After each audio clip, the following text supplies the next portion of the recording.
భారత్ మాతాకి మనము అనేక పోలింగ్ బూతుల నుంచి ఇక్కడికి వచ్చాము. అందరూ ప్రశాంతంగా ఉండాలి. భారత్ మాతాకి జై శ్రీరామ్, జై శ్రీరామ్. రెండు చేతులు ఎత్తి చెప్పాలి. జై శ్రీరామ్. నరేంద్ర మోడీ గారి నాయకత్వం. ఈనాటి కార్యక్రమానికి ముఖ్య అతిథులుగా వచ్చినటువంటి భారత ప్రభుత్వ హోంశాఖ మంత్రులు, భారతీయ జనతా పార్టీ సీనియర్ నాయకులు శ్రీ అమిత్ షా గారికి తెలంగాణ భారతీయ జనతా పార్టీ తరఫున, తెలంగాణ ప్రజానీకం తరఫున హృదయపూర్వకమైనటువంటి స్వాగతం పలుకుతా ఉన్నాను. భారతీయ జనతా పార్టీ ఈ రోజు నుంచి పూర్తి స్థాయిలో ప్రతి పోలింగ్ బూత్ లెవెల్లో మనమందరం కూడా ఎన్నికల ప్రచారానికి సిద్ధం కావాల్సినటువంటి అవసరం ఉంది.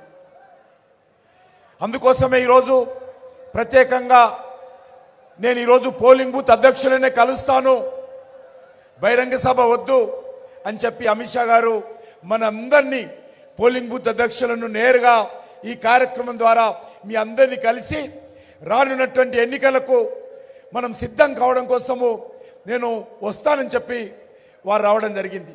అందుకే ఈరోజు మొత్తం తెలంగాణలోని అన్ని పోలింగ్ బూత్లకు సంబంధించినటువంటి మరి అధ్యక్షులందరినీ కూడా ఇక్కడ ఆహ్వానించడం జరిగింది. ఈరోజు మనకు తెలుసు, వచ్చేటువంటి ఏప్రిల్లో జరగనున్నటువంటి ఎన్నికల్లో దేశంలో మరి భారతీయ జనతా పార్టీ నేతృత్వంలో 400 సీట్లతో మళ్ళీ నరేంద్ర మోడీ గారు మూడోసారి ప్రధానమంత్రిగా హ్యాట్రిక్ సాధించి మరి ప్రమాణ స్వీకారం చేయనున్నారు. అందులో ఈరోజు మన ముందున్నటువంటి ఎజెండా ఒకటే, ఈ యొక్క తెలంగాణలో అత్యధికమైనటువంటి స్థానాలు భారతీయ జనతా పార్టీ గెలవాల్సినటువంటి అవసరం ఉంది. నరేంద్ర మోడీ గారి నాయకత్వానికి తెలంగాణ ప్రజల మద్దతు కూడగట్టాల్సినటువంటి అవసరం ఉంది.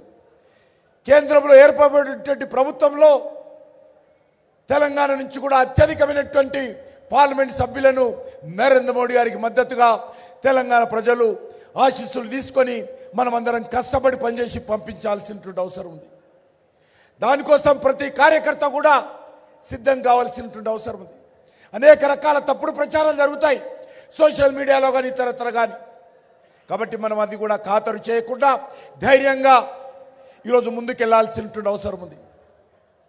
ఇంతకుముందే సోషల్ మీడియా వారియర్స్ మీటింగు ప్రత్యేకంగా అమిత్ షా గారు వాళ్ళని ఉద్దేశించి ప్రసంగించడం జరిగింది.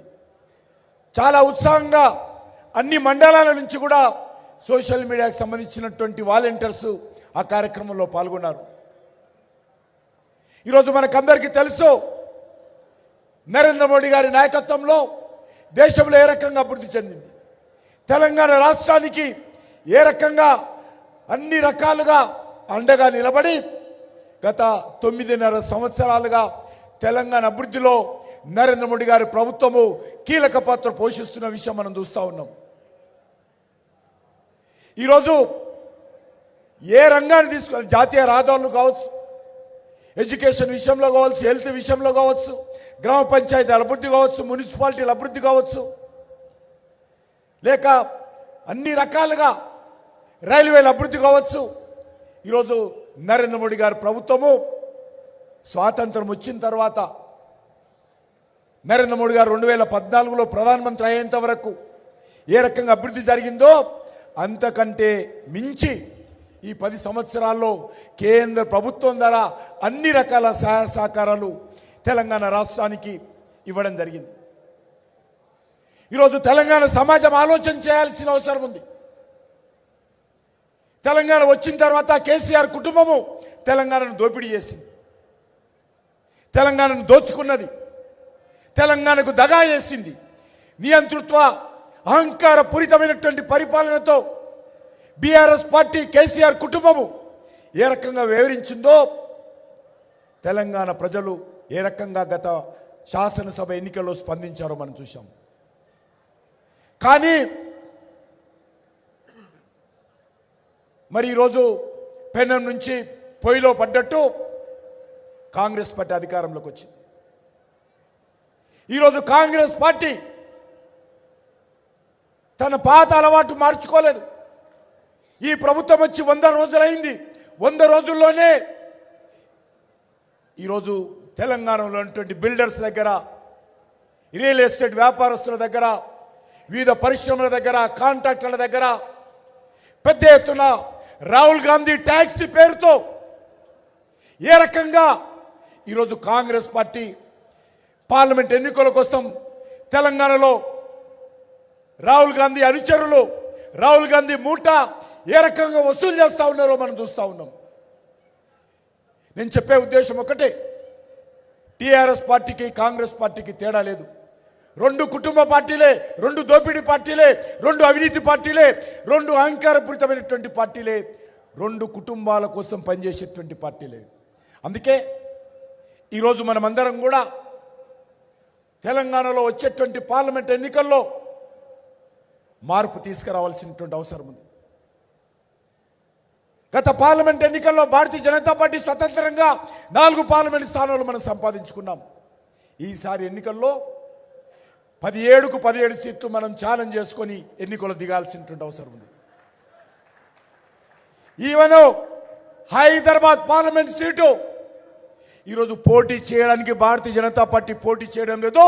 ఈసారి గెలవడం కోసం, అసదుద్దీన్ ఓవైసీని ఓడించడం కోసం ఈరోజు మనం పోటీ చేస్తూ ఉన్నాం.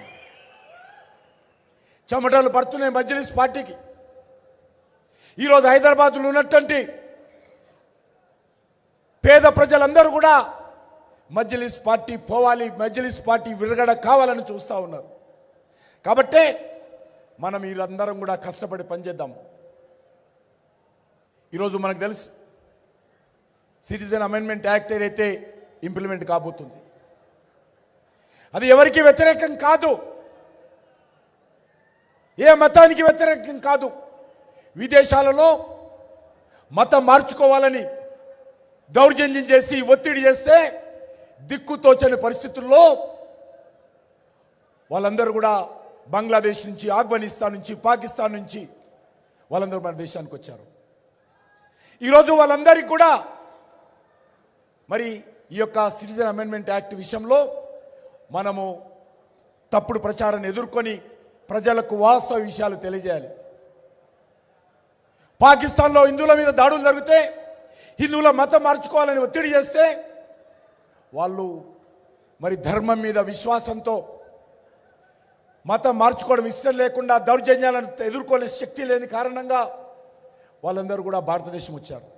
నేను ఒకటే అడుగుతా ఉన్నాను, సిటిజన్ అమెండ్మెంట్ యాక్ట్ వ్యతిరేకిస్తున్నటువంటి పార్టీలను, వ్యక్తులను, పాకిస్తాన్లో ఉన్నటువంటి హిందువులపై దాడులు జరిగితే, మతం మార్చుకోవాలని ఒత్తిడి చేస్తే వాళ్ళు భారతదేశంలో రాకుండా మరి ఏ దేశానికి వెళ్తారో చెప్పాల్సింది కోరుతా ఉన్నాను.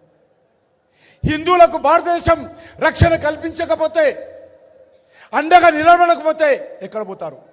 వచ్చినటువంటి హిందువులు వాళ్ళకు సమాన హక్కులు కల్పించాల్సినటువంటి బాధ్యత ఈరోజు మన దేశం మీద, మన భారతీయ దేశంలో ఉన్నటువంటి రాజకీయ పార్టీల మీద బాధ్యత లేదా అడుగుతా ఉన్నాను. ఎందుకు వ్యతిరేకిస్తూ ఉన్నారు మీరు? అనేక సంవత్సరాలుగా భారతదేశంలోకి వచ్చినటువంటి హిందువులు కనీస హక్కులు లేకుండా అన్యాయానికి గురవుతూ ఉంటే వాళ్ళకు అండగా నిలబడాల్సినటువంటి బాధ్యత మీకు లేదా? ఈరోజు నరేంద్ర మోడీ గారు గత ఎన్నికల్లో మేము ఎన్నికల ప్రణాళికలో ప్రజలకు హామీ ఇచ్చాము, మా పార్టీ అధికారంలోకి వస్తే సిటిజన్ అమెండ్మెంట్ యాక్ట్ అమలు చేసి చూపుతామన్నాము. అది మోడీ గ్యారంటీ. ఆ మోడీ గ్యారంటీ ఇచ్చిందంటే మాట తప్పము, మడమ తిప్పము. ఈరోజు తెలంగాణ ప్రజలు కానీ, భారత ప్రజలు కానీ గుర్తుపెట్టుకోవాలి, ఇచ్చిన మాట మీద నిలబడినటువంటి పార్టీ భారతీయ జనతా పార్టీ.